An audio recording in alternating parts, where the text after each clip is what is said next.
Good morning, everyone. Yes, I have watched the full series this morning. And you know what? I've got something to say about it. But you're going to have to wait for my live this evening to get all of my points about the documentary.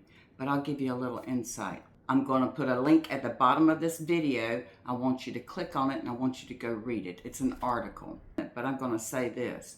If anybody who watches that video at the end of it thinks that Micah took her own life, then you need to go back and watch it again, because that is not the portrayal. There's lots of people who talk about that. Also about the issue of the bipolar thing. Yes, it was touched on, but you don't walk away from that watching that video going, oh my gosh, she was so bipolar. You don't believe it. You won't believe it. As you should not. As you should not. Now listen to this. The reason I want you to go look at this article, it is the article that's posted by Netflix. And I'll give you the link to it. But I want to read this to you because you need to know what's in that article. The other thing is reading that article and clicking on it should help pull this documentary up to the top if it's not already. But it goes into the algorithm. And the other thing that you need to read this article for is that it proves and shows that Netflix was interested in telling the story from Micah's perspective, that Netflix was interested in showing what coercive control looks like.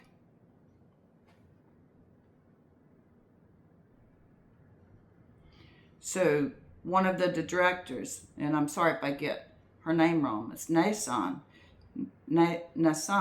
She frames the documentary structure as an attempt to make visible that slow accumulation of control. We show the pattern of the abuse. We show how it builds slowly and suddenly to uncontrollably, she says. And when Micah herself sought recourse, the series shows how she was thwarted at every turn by a church community that became factionalized and by blind spots within the legal system. Micah reached out for help in all different avenues, through friends, family, the church, and through law enforcement, and through all the channels for months and years. The other excerpt I want to read to you is from the wonderful, wonderful producer, Alana Goldstein. Now, she's the one that had her heart and soul into this documentary. And she says, according to the accounts in the series, JP exerted control across nearly every domain of Micah's life, and did so. The filmmakers argue by turning the very institutions against her that were meant to protect her. One thing that we see in Micah's story is weaponization, the spiritual abuse and the mental health abuse, using these infrastructures like the church and mental health institutions against her. That's what Goldstein said. The other thing in this article is that it states, Micah moved to leave JP. That pattern escalated into an open pursuit. The series documents the tracking devices JP allegedly planted on her car, along with the slashed tires and the barrages of unwanted calls and texts. Then JP went further. As seen in the series, he posted a nude photo of Micah to Facebook without her consent, and he threatened it, and he did it. Micah's friend Bruna recalls in the documentary, those alleged acts, the tracking, the relentless messaging, the intimate image shared without her permission, would later form the backbone of the federal cyber stalking charge JP faces today.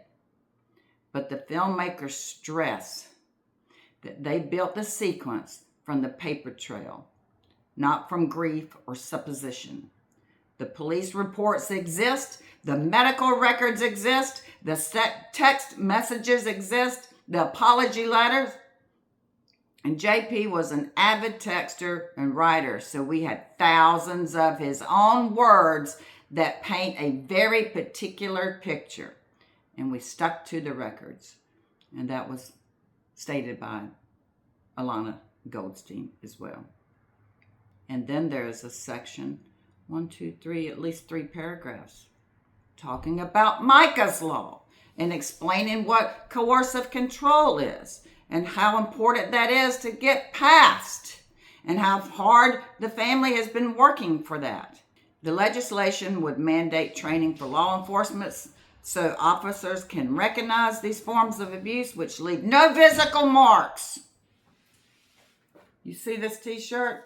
Not all wounds are visible. Not all wounds are visible. Typically, physical abuse is seen with bruises and black eyes, things that you can see, Goldstein says. Coercive control mostly is not. The idea is that once it becomes law, law enforcement would be trained to identify coercive control in domestic violence situations. Now, please,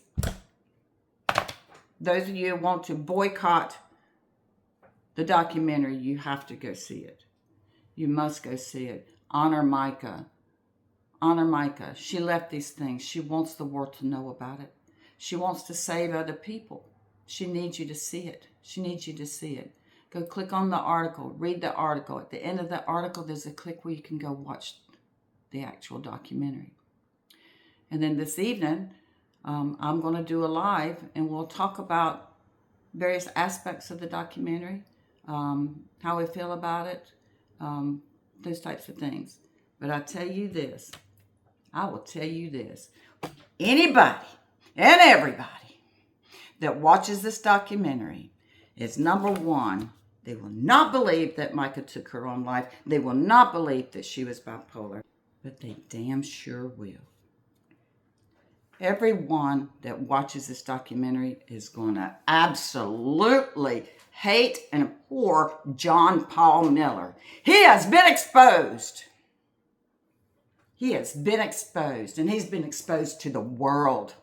Thank you, God. Thank you, Crazy Legs. Thank you, Alana. Thank you, Cinemark. Thank you, Netflix. Thank you. The days are not going to ever be the same again.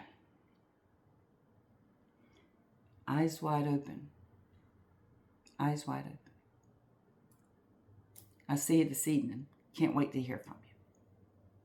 Watch that documentary.